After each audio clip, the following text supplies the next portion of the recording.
The 2023 Game Awards was a good time for Honkai Star Rail, as it actually won the honor of the Best Mobile Game of the Year, which is a pretty big deal considering the type of games that get nominated for the ceremony. In celebration for this achievement, the HSR team granted us a ton of free stuff. Not just items and teasers for 2.0, but they announced a free 5-star character that would be distributed to all players upon its official release date.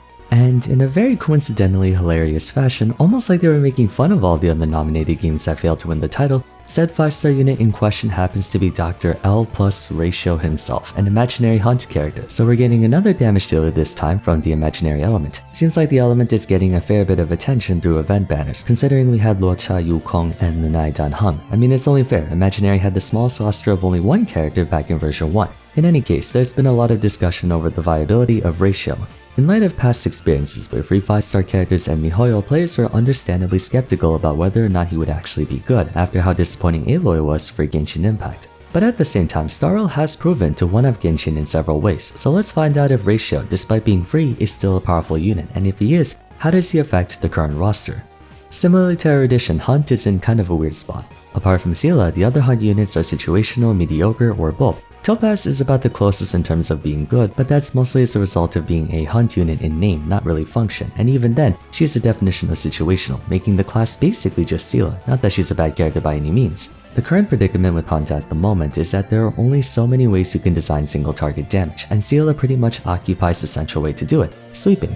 I suppose you could design a character who relies on one humongous burst nuke instead of a series of rapid attacks, but realistically, the only other way you can design a hunt character is by using other mechanics, dot damage like Kafka or follow-up damage like Topaz. Ratio opts to go for sort of a mixture of both in a weird way. His skill will take some explaining to get the hang of, but it's actually quite simple once you think about it. Ratio's skill deals imaginary damage to a single enemy almost like a basic attack, and it has no additional effects, at least in terms of the skill itself. Where the real stuff comes from are his talents and traces, so let's skip his ultimate and cover those first. For his talent, whenever using a skill, he has a 40% base chance to launch an additional follow-up attack for even more damage. And for every debuff the target enemy has, the chance increases by 20%, meaning if they have 3 debuffs, then it's guaranteed. Also, if the enemy target dies from Ratio's skill attack, then the follow-up will attack something else instead. This is where the real damage of his skill comes from. 270% at rank 10 plus 150% from his skill. Also at rank 10 means in one round he can do 420% damage to a single enemy, which is fairly significant, especially when compounded by all the different ways you can buff said attack.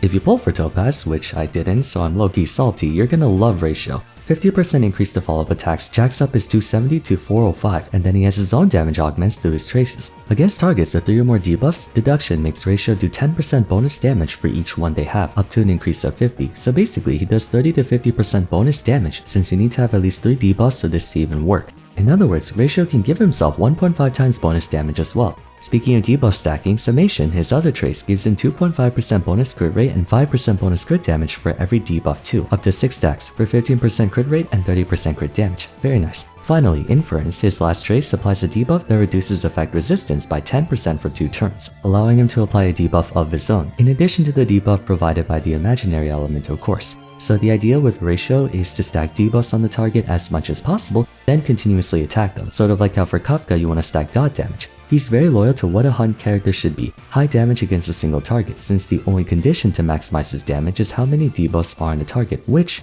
if fighting say, a boss, should be very easy to maintain. Ratio is extremely consistent if not borderline overpowered. As a reference point, the bulk of Seela's burst damage comes from a Resurgence passive, giving an 80% bonus damage for her next turn, essentially multiplying the damage of her ultimate and/or skill by 1.8 times. This makes her ultimate do, I believe, 765% and her skill do 396, but this is only achieved after using her ultimate or scoring a kill, something she may not have active at all times, compared to Ratio, who very easily can get 3 debuffs or more on a target at all times. Point being, this guy can do some very solid damage every turn, giving him less front-loaded burst potential, but enabling him to maintain his DPS in more protracted fights. So while Seela can front-loaded damage and sweep through clusters of easily one-shottable enemies, Ratio excels at boss killing through sustained damage, underscored even further with his ultimate. His ultimate is almost exactly identical to Topaz in terms of what it's trying to do. He does damage to an enemy and applies a debuff to them that, when attacked by Ratio or one of his teammates, triggers the activation of his talent. That debuff can be used twice per cast of his ultimate, so if you remember Topaz's ultimate giving Numby empowered follow-up attacks, this is kind of the same thing where it's an ammo system that launches follow-up attacks. It's not the same in terms of a summon, but more in terms of like the charges that it has. Hypothetically, if Ratio uses his skill, he can trigger his talent twice, dealing 810 plus 150% base damage in one strike, not counting any external damage augmentation besides his own trace. Granted, you can only get that off twice per ultimate, and with the 140 energy cost, it's extremely unlikely you can pull this ultimate off every 2 attacks. But that damage potential alone should indicate to you that just because you're getting Ratio for free does not automatically mean he's a bad character. Quite the opposite. He might actually be one of the best DPS units in the game, assuming you have the right team and whatnot. I know I say this for almost every HSR video, but that's only because it's true. Ratio is actually one of the best damage dealers in the game from a vertical investment standpoint.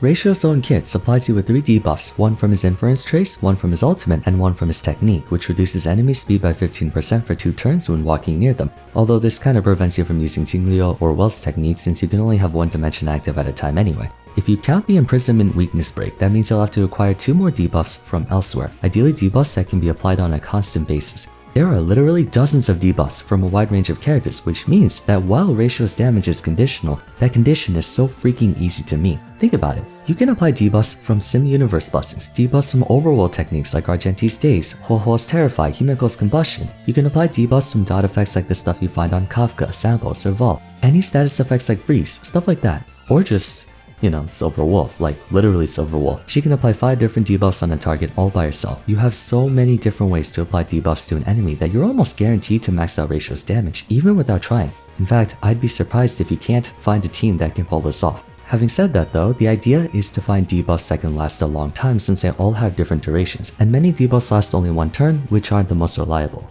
First and foremost, the unit that synergizes the best with Ratio is definitely Topaz. Not only does she give him a 1.5 times boost in follow-up attacks, but just by existing, she applies a constant debuff to one target on the field, making it so you only need 1 or 2 more debuffs on Ratio. She was practically made for him. Against an isolated enemy, she doesn't even have to do anything. Against groups of enemies, all she has to do is readjust where her debuff is gonna be.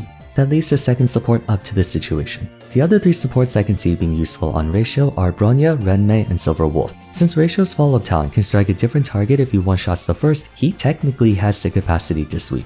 Let's say you attack and kill your primary target, the follow-up attack would then kill someone else, and with Bronya you can refresh him to then kill enemy number 3 assuming everyone's debuffed so that it's guaranteed, and have the second follow-up attack take out a 4th. Then you can use his ultimate to clear out the 5th. So like Seela, he can clear 5 enemies in 2 turns, it just takes more SP. But he can also pack all his damage into one target and practically outperform everyone else in the game. If you're fighting small groups of enemies like 2 or perhaps 3, Renmei's AoE debuffs can help you out a ton, not to mention her plethora of other damage enhancing abilities. And lastly, if you're fighting one enemy for extended fights like a boss, then Silverwolf is without question the best, so you can take advantage of a lot of different supports. I mean, you realistically don't even need Topaz if you don't have her. You can just do Renmei and Silverwolf instead and still keep debuffs on high. You do miss out on that 50% damage from Topaz, which is really making me regret skipping her over.